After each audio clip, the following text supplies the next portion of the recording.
Assalamualaikum warahmatullahi wabarakatuh. Alhamdulillahilladzi hadana lihadza wa ma kunna linahtadiya laula an hadanallah. Asyhadu an la ilaha illallah wahdahu la syarikalah wa asyhadu anna Muhammadan abduhu wa rasuluh. Allahumma salli wa sallim ala nabiyyina Muhammad wa ala alihi wa sahbihi wa man walah, amma ba'd. Para jamaah yang dirahmati Allah, pagi ini kita bertemu lagi dan sekali lagi saya nyatakan mari kita bermohon kepada Allah, mudah-mudahan setiap pertemuan kita benar-benar menjadi pertemuan yang mendapatkan ridho dari Allah Subhanahu wa taala. Sehingga pertemuan-pertemuan yang kita lakukan benar-benar menjadi pertemuan yang bermanfaat untuk diri kita dan siapapun yang berinteraksi dengan kita di dunia dan di akhirat kelak. Amin. Para jamaah yang dirahmati Allah, hari ini saya ingin sekali lagi mengulangi bahwa tidak ada seorang pun yang hidup yang tidak mendapatkan ujian dari Allah. Ini yang pertama harus kita sadari. Yang kedua, Allah akan siap membalas amal kebaikan kita dengan balasan yang terbaik. Dan sebaliknya, akan memberikan balasan yang terburuk bagi orang-orang yang sengaja berbuat sesuatu yang buruk dengan cara melanggar syariat Allah. Oleh karena itu, sekali lagi saya nyatakan, mari kita berhati-hati untuk tidak melanggar aturan Allah dan bersiaplah untuk taat kepada aturan Allah dengan harapan mudah-mudahan Allah akan memberikan sesuatu yang terbaik bagi diri kita, baik ketika kita hidup di dunia maupun ketika kita menghadap Allah di akhirat kelak. Nah, para jamaah yang dirahmati Allah, hari ini saya ingin menegaskan kembali bahwa Allah itu selalu memberikan peringatan pada kita dengan janji dan ancamannya. Dan peringatan itu sebenarnya adalah pelajaran yang terbaik dari Allah agar diri kita itu selalu ingat kepada Allah. Allah berjanji untuk memberikan yang terbaik bagi diri kita. Tapi Allah juga akan memberikan sesuatu yang terburuk bagi diri kita ketika kita melanggar aturan-aturan Allah. Setiap orang itu pasti pernah dan selalu akan diuji oleh Allah dengan ujian kenikmatan yang disebut dalam bahasa sederhana sebagai ujian yang membuat orang seringkali terlena karena mereka berada dalam zona aman dan nyaman. Tetapi ada kalanya ujian itu dalam bentuk musibah yang tidak menyenangkan sehingga orang merasa berada di zona yang tidak aman dan tidak nyaman. Dan orang seringkali hanya ingin keluar dari zona yang tidak nyaman dan tidak aman ini. Dan selalu menikmati zona aman dan nyaman. Padahal di dalam kenikmatan-kenikmatan yang diberikan oleh Allah pada diri kita, itu ada ujian dari Allah. Apakah kita benar-benar mampu untuk mensyukuri nikmat itu atau tidak? Sekali lagi saya tegaskan, banyak orang miskin yang berhasil untuk menjadikan dirinya menjadi orang yang sabar dan keluar dari kemiskinan karena kesabarannya. Sebaliknya banyak orang kaya yang tidak bersyukur sehingga dia terpuruk menjadi orang yang lupa kepada Allah karena kekayaannya. Dan pada saat dia diuji dengan kemiskinan setelah dia menjadi orang kaya, dia tidak siap. Dia bisa mengalami situasi yang tidak menyenangkan dalam dirinya karena ada goncangan di dalam jiwanya. Bahkan kemudian bisa jadi dia menjadi orang yang berputus asa karena dia tidak bisa menikmati hidup dikarenakan dia tidak mendapatkan sesuatu yang diharapkan. Berbeda dengan orang-orang miskin yang bersabar. Ketika dia mendapatkan kekayaan, dia ingat bahwa kekayaan itu adalah sesuatu yang datang dari Allah dan harus disyukuri dengan lebih banyak berinfak, bersedekah dan berzakat. Dan dia ingat betul bahwa semua kekayaan yang datang dari Allah itu harus dikembalikan kepada Allah dengan cara bersyukur. Karena pada saat dia miskin, dia harus sabar. Karena ini bagian dari ujian dari Allah yang harus dia hadapi. Dan pada saatnya dia bisa keluar dari zona yang tidak aman dan tidak nyaman, untuk menjadi orang yang berada dalam zona aman dan nyaman. Dan disitulah dia menikmati hidup karena sikap syukurnya kepada Allah setelah dia bersabar untuk melewati ujian-ujian kehidupan yang sangat berat. Sebaliknya, banyak orang yang pernah diuji dengan ujian-ujian yang melenakan, dengan kenikmatan-kenikmatan yang diberikan oleh Allah, tiba-tiba tersungkur karena kenikmatan yang telah diberikan Allah itu dicabut oleh Allah dan dijadikan dia itu menjadi orang yang mendapatkan musibah yang beruntun, dan dia tidak siap untuk bersabar dengan segala macam ujian yang berupa musibah yang dia hadapi. Saya selalu mengaitkan dengan kondisi yang ada sekarang ini. Masa pandemi ini memang menjadi ujian bagi kita. Apakah kita itu bisa bersabar dengan ujian ini atau tidak? Sekali lagi saya nyatakan, tidak ada sehelai daun pun yang jatuh kecuali Allah tahu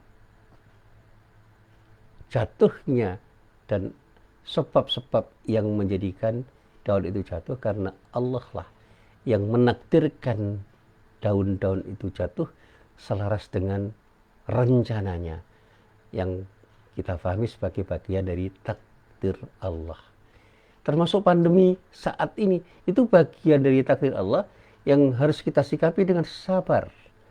Dan pada saat kita keluar dari pandemi ini, kita harus bersyukur karena Allah telah memberikan kenyamanan setelah kita berada di zona yang tidak nyaman. Dan pada saat kita berada di zona aman dan nyaman, kita harus bersyukur kepada Allah, karena Allah lah yang menciptakan keamanan dan kenyamanan untuk diri kita. Setelah sekian lama, Allah menciptakan sesuatu yang membuat diri kita merasa tidak aman dan tidak nyaman. Nah, para jamaah yang dirahmati Allah, ujian dari Allah itu bisa datang tiba-tiba dalam situasi dan kondisi yang tidak terduga-duga. Baik di waktu kita sedang istirahat, maupun ketika kita sedang semangat untuk melakukan sesuatu, datang pada saat kita berbuat baik, bahkan bisa datang pada saat kita sedang berbuat sesuatu yang tidak baik. Datang di waktu malam atau siang tanpa kita duga, karena itu bagian dari takdir Allah yang Allah takdirkan untuk siapapun, dimanapun dan kapanpun. Kita bisa jadi tahu sebab yang melatar belakangi akibat-akibat yang terjadi, tetapi bisa juga kita tidak tahu sebab-sebab yang melatar belakangi kejadian-kejadian atau akibat yang terjadi. Dan itulah takdir Allah. Yang pertama, ketika kita memahami akibat itu dari sebab-sebab yang kita ketahui, itulah yang disebut dengan takdir Allah, yang dikenal dengan istilah takdir mukhayyar atau mu'allaq, yang terjadi dengan sebab-sebab yang bisa kita fahami dan kita ketahui, sehingga kita bisa melakukan tindakan-tindakan untuk bisa keluar dari akibat itu dengan mengeliminasi, dengan menghapuskan, dengan menghilangkan, dengan tidak melakukan sebab-sebab yang bisa mengakibatkan kejadian itu. Di samping itu, kalau ada takdir Allah yang tidak kita ketahui sebabnya, serahkan semuanya kepada Allah. Karena tidak ada satupun takdir Allah yang sebab-sebabnya tidak diketahui Allah, karena Allah lah yang menentukan segalanya, termasuk yang menentukan apa yang sekarang terjadi pada diri kita dan apa yang akan terjadi pada diri kita di kemudian hari kelak, yang kita sendiri tidak pernah benar-benar tahu apa yang akan terjadi. Semua orang bisa merencanakan, tetapi semuanya ada di tangan Allah. Rencana apapun yang dilakukan oleh manusia, semua akan bergantung pada keizinan Allah untuk memberikan sesuatu yang terbaik pada diri kita, dengan caranya yang kadang-kadang kita tidak pernah tahu bagaimana Allah memberikan sesuatu pada diri kita di kemudian hari. Nah, para jamaah yang dirahmati Allah, terkait dengan apa yang saya sampaikan ini, saya ingat kembali dengan apa yang pernah saya baca di dalam ayat Al-Quran. Di dalam surah Al-A'raf ayat 97 sampai ayat 99, Allah berfirman, A'udzu billahi minasyaitonir rajim. Afa amina ahlul qura ayyatiyahum ba'suna bayataw wa hum naimuna awa amina ahlul qura ayyatiyahum ba'suna luhawahum yal'abuna afa aminu makrallahi fala ya'manu makrallahi illal qaumul khasirun. Maka apakah penduduk negeri-negeri itu merasa aman dari kedatangan siksaan kami kepada mereka di malam hari di waktu mereka sedang tidur? Atau apakah penduduk negeri-negeri itu merasa aman dari kedatangan siksaan kami kepada mereka di waktu matahari sepenggalahan naik ketika mereka sedang bermain? Maka apakah mereka merasa aman dari azab Allah yang tidak terduga-duga? Tiada yang merasa aman. Dan azab Allah itu akan datang tiba-tiba. Sehingga tidak mungkin ada orang yang merasa aman dari azab Allah kecuali orang-orang yang merugi. Jadi ayat ini sebenarnya mengingatkan kepada kita. Allah itu akan berikan azab kepada kita dengan tiba-tiba tanpa kita ketahui. Dan ketika kita itu betul-betul sadar bahwa azab Allah itu akan datang, kita harus siap untuk selalu berserah diri pada Allah. Karena hanya dengan berserah diri kepada Allah lah kita akan jadi tenang, nyaman, dan damai. Demikian juga ketika kita mendapatkan nikmat dari Allah, kita harus tahu kenikmatan apapun yang datang pada diri kita itu semua datang dari Allah. Dan kita punya kewajiban untuk mensyukurinya dengan sikap syukur yang benar. Jangan pernah kita lupa kepada Allah dengan kenikmatan yang kita nikmati selama kita hidup. Dan sekali lagi juga jangan pernah kita lupa bahwa setiap musibah yang terjadi itu adalah bagian dari rencana Allah. Dan Allah Maha Tahu, Allah Maha Bijaksana, dan Allah Maha Menentukan segalanya. Kembalikan semuanya kepada Allah dengan sikap kita dan ucapan istirja kita hanya satu. Inna lillahi wa inna ilaihi raji'un. Semua itu adalah milik Allah. Kita ini adalah milik Allah. Dan hanya kepada Allah kita ini akan kembali. Kembalikan semuanya kepada Allah. Disinilah yang membuat kita merasa nyaman dan aman dan tetap waspada untuk selalu berbuat yang terbaik karena Allah. Dan dengan cara seperti itulah insya Allah kita akan menjadi orang yang selalu mendapatkan perlindungan dari Allah Subhanahu wa Ta'ala.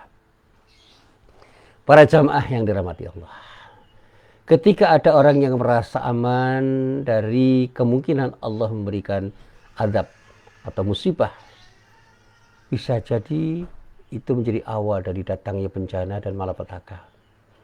Ketika seorang sudah merasa dirinya berada dalam zona aman dan nyaman, seringkali hal itu menjadikan sebab utama bagi orang itu ketika orang itu betul-betul tidak sadar bahwa apapun yang kita lakukan itu akan mendapatkan pengawasan dari Allah. Orang menjadi lemah untuk selalu ingin berjihad di jalan Allah. Orang mengalami penurunan kuantitas dari kualitas ibadah karena dia tidak sadar bahwa dia mendapatkan pengawasan dari Allah.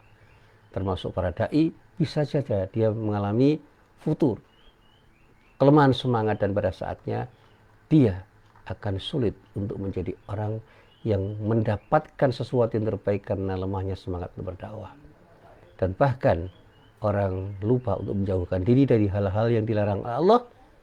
Dan sinilah Rasulullah kemudian mengatakan dalam bahasa sederhana, ada dua kenikmatan yang banyak dilupakan oleh manusia, yaitu ketika manusia itu sehat dan ketika manusia itu punya waktu yang luang untuk melakukan sesuatu. karena dia tidak bisa memanfaatkan kesehatan dan waktu luangnya, dia merugi dengan kenikmatan yang diberikan oleh Allah itu. Karena itu, para jamaah yang dirahmati Allah, selayaknya sebagai orang yang beriman, kita memiliki kewaspadaan dalam setiap kondisi dan dalam setiap keadaan. Bahkan ketika kita berada dalam kesalehan yang kita lakukan, berada dalam ketaatan kita kepada Allah, kita harus waspada. Ketika ketaatan kita itu kita lakukan kepada Allah dalam kondisi khauf dan raja, itu adalah sesuatu yang luar biasa akan memberikan kekuatan pada diri kita untuk berhati-hati dalam rangka melangkah dan punya harapan untuk mendapatkan yang terbaik dari Allah.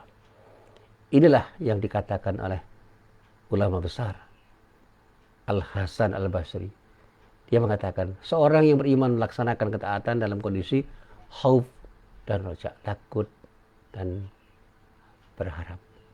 Sementara orang yang tidak beriman melakukan tindakan maksiat dengan merasa aman karena dia tidak tahu akibat buruk dari tindakan maksiat yang dia lakukan, dan dia tidak akan pernah ingin melakukan ketaatan karena dia tidak tahu apa arti ketaatan kepada Allah itu bagi dirinya.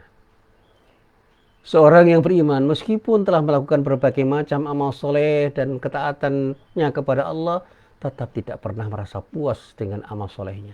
Dia akan selalu merasa belum melakukan sesuatu yang terbaik, sehingga dari waktu ke waktu dia akan selalu berusaha untuk menjadi lebih baik. Dan dia tidak pernah merasa aman dan nyaman, tidak merasa layak untuk serta-merta mendapatkan sesuatu yang disebut jaminan dari Allah untuk mendapatkan surganya dengan berbagai macam ketaatan yang dia lakukan ketika dia mensyukuri apa yang dinikmatinya di dalam hidup dan bersabar untuk selalu melalui setiap ujian dengan cara yang terbaik. Sebab tidak ada jaminan semua amal solehnya itu diterima oleh Allah. Tidak ada jaminan semua perbuatan baiknya itu akan mendapatkan pahala dari Allah. Tidak ada jaminan selamat dari godaan setan. Tidak ada jaminan terlepas dari dosa dan salah. Tidak ada jaminan dia akan meninggal dalam husnul khatimah. Serta tidak ada jaminan pula ia selamat dari adab Allah. Yang diharapkan dari orang yang beriman kepada Allah adalah rahmat Allah, maghfirah Allah, pertolongan dari Allah, yang disertai dengan keinginan dia untuk beramal soleh sekuat kemampuan dia dan meninggalkan segala macam bentuk kemaksiatan yang akan memungkinkan dia mendapatkan azab dari Allah Subhanahu wa taala. Para jamaah yang dirahmati Allah, dalam sebuah proses pendidikan, dalam sebuah proses pembinaan diri yang sangat panjang dan kontinu, orang yang beriman dididik untuk senantiasa berada dalam khauf dan raja, harap-harap cemas. Di satu sisi ia pernah menyatakan, saya berharap kepada Allah untuk mendapatkan pahala. Tapi di sisi lain dia takut karena satu saat mungkin dia akan mendapatkan dosa sebagai akibat dari kemaksiatannya yang dia lakukan. Dia merasa takut kepada azab Allah sehingga dia selalu ingin menjauhi maksiat, dan sekecil apapun tindakan kemaksiatan yang ditawarkan oleh siapapun pada dirinya, selalu dia katakan tidak. Di sisi lain ia sangat berharap untuk mendapatkan maghfirah dan rahmat dari Allah, mendapatkan ampunan dan karunia Allah yang sangat luas, sehingga dirinya tidak pernah putus asa untuk melakukan tindakan yang terbaik. Di samping dia selalu beristighfar dan ingin bertaubat dari tindakan yang tidak baik, dia selalu ingin membangun keseimbangannya di dalam hidup, melakukan tindakan yang terbaik. Karena amal soleh lah yang akan menjadi kunci kesuksesan di dunia, dan pada saatnya senyampang dia beramal soleh, dia selalu berhati-hati agar dirinya tidak terjebak dalam tindakan-tindakan kemaksiatan. Sekecil apapun kemaksiatan itu selalu akan dia hindari. Seseorang yang beriman selalu berusaha memperbaiki diri. Dia siap untuk menerima nasihat dari siapapun, menerima saran dari siapapun, menerima masukan dari siapapun, bahkan kritik dari siapapun dia diterima dengan lapang dada. Jika dia lupa untuk berbuat baik, dia segera beristighfar. Apalagi ketika dia terlena dalam kemaksiatan, dia segera sadar untuk kembali kepada Allah dengan bertaubat. Dia selalu melakukan kritik pada diri sendiri, dan bahkan pada saatnya aib sekecil apapun yang pernah dilakukan selalu dia jadikan sebagai alas untuk mohon ampun kepada Allah. Cacat-cacat pada diri sendiri selalu dia ketahui karena dia selalu ingat pada Allah dan selalu sadar bahwa dia pernah salah. Sehingga setiap kritik dari orang selalu dia hadapi dengan senyum, karena kritik itulah yang membuat dirinya semakin sadar bahwa dia pernah tidak baik, pernah bersalah, dan pernah tidak melakukan sesuatu yang terbaik untuk mendapatkan yang terbaik dari Allah. Dan pada saatnya ketika dia didorong untuk berbuat baik, dia punya semangat yang luar biasa untuk tetap melakukan tindakan yang terbaik, karena dia tahu betul, sadar betul, dan yakin betul bahwa hanya dengan berbuat baik dia akan mendapatkan yang terbaik dari Allah. Dan di samping itu dia selalu menghindar dari perbuatan yang tidak baik, sekecil apapun perbuatan yang tidak baik selalu akan dia hindari. Nah, para jamaah yang dirahmati Allah, ujian-ujian kehidupan itu ragamnya luar biasa. Sekali lagi, di dalam hidup di dunia ini kita selalu akan berhadapan secara silih berganti antara suka dan duka, ujian kenikmatan dan ujian ketidaknikmatan. Suka dan duka selalu meliputi diri kita. Allah selalu akan menguji diri kita dengan berbagai macam ujian. Baik ujian yang membuat kita nyaman maupun ujian yang membuat kita tidak nyaman. Ujian yang diberikan oleh Allah itu kadang-kadang menyengsarakan, berupa musibah yang berlarut-larut, tidak segera usai. Tetapi juga kadang-kadang ujian Allah itu berupa kenikmatan yang membuat kita bisa terlena, karena dua ujian itu sama-sama berkemungkinan untuk menjadikan kita lupa kepada Allah Subhanahu wa Ta'ala. Pada saat kita berbahagia, terkadang kita lupa. Sebaliknya di saat duka mendera, seringkali kita berkeluh kesah. Bagi hamba Allah yang beriman, hidup ini adalah ujian. Selama hidup kita akan diuji oleh Allah Subhanahu wa Ta'ala. Allah lah yang menciptakan hidup dan mati. Allah lah yang menguji diri kita. Dan kita akan selalu diuji apakah kita bersyukur atau kufur terhadap nikmat Allah. Dan kita selalu diuji apakah kita sabar atau tidak ketika kita mendapatkan musibah dari Allah. Seorang yang beriman harus memahami bahwa yang terjadi itu tidak lepas dari takdir Allah. Disinilah sejatinya seorang yang benar-benar beriman, seorang yang imannya itu kokoh, betul-betul meyakini bahwa takdir Allah itu akan ada pada dirinya dimanapun dan kapanpun dia berada. Allah tidak akan pernah memberikan takdir kepada manusia dengan takdir yang tidak baik. Semua takdir Allah itu baik. Karena apa? Semua takdir yang berupa nikmat itu adalah takdir Allah untuk disyukuri, dan semua takdir yang berupa musibah itulah yang harus disikapi dengan sikap sabar. Allah menguji manusia sesuai dengan kapasitas kemampuan hambanya. Dan solusi dari semua persoalan yang terjadi pada diri manusia akan selalu diberikan oleh Allah. Dan Allah menjamin setiap orang yang bertakwa itu akan diberi solusi oleh Allah terhadap masalah-masalah yang dihadapi. Ketika seorang yang bertakwa itu berusaha mengubah keadaan dengan jalan yang halal, dengan cara yang terbaik, Allah akan memberikan yang terbaik kepada diri mereka. Dan oleh karena itu sekali lagi, ikhtiar dan doa itu menjadi alas yang akan selalu hadir pada diri orang yang bertakwa untuk menghadapi cobaan hidup. Dan bertawakal kepada Allah itu adalah sesuatu yang harus mengiringi diri kita ketika kita tahu bahwa hanya dengan sikap tawakal itu kita akan menjadi orang yang tenang, karena Allah lah yang menentukan semuanya. Ketika seseorang itu meninggalkan maksiat, sebenarnya orang itu tengah sadar bahwa dia diawasi Allah. Termasuk ketika orang itu berbuat baik, dia itu adalah sadar. Dia itu adalah orang yang sadar bahwa Allah akan memberikan yang terbaik pada dirinya ketika dia berbuat baik. Allah akan memberikan kemudahan pada diri orang yang selalu ingin berada di jalannya. Dan Allah akan menghilangkan semua persoalan dengan solusi-solusi yang paling tepat. Karena Allah lah yang tahu apa yang terjadi pada diri manusia, dan Allah yang tahu dan paling tahu apa yang terbaik untuk diri manusia. Para jamaah yang dirahmati Allah, ketika kita diperintahkan Allah, segera lakukan. Ketika kita dilarang Allah, segera tinggalkan. Ketika mendapatkan musibah, bersabarlah. Ketika mendapatkan nikmat, bersyukurlah. ketika kita didolimi oleh orang, jangan pernah kita menyesali kedoliman yang dilakukan oleh orang pada diri kita. Barangkali itu adalah cara Allah untuk menjadikan diri kita semakin menjadi orang yang bersabar, dan pada saatnya kita akan semakin dekat kepada Allah karena kedoliman yang dilakukan oleh orang pada diri kita. Ketika keluarga kita diuji, ketika suami kita diuji, ketika istri kita diuji, ketika anak kita diuji, dan ketika kita diuji dengan kehadiran mereka, kembalikan semuanya kepada Allah.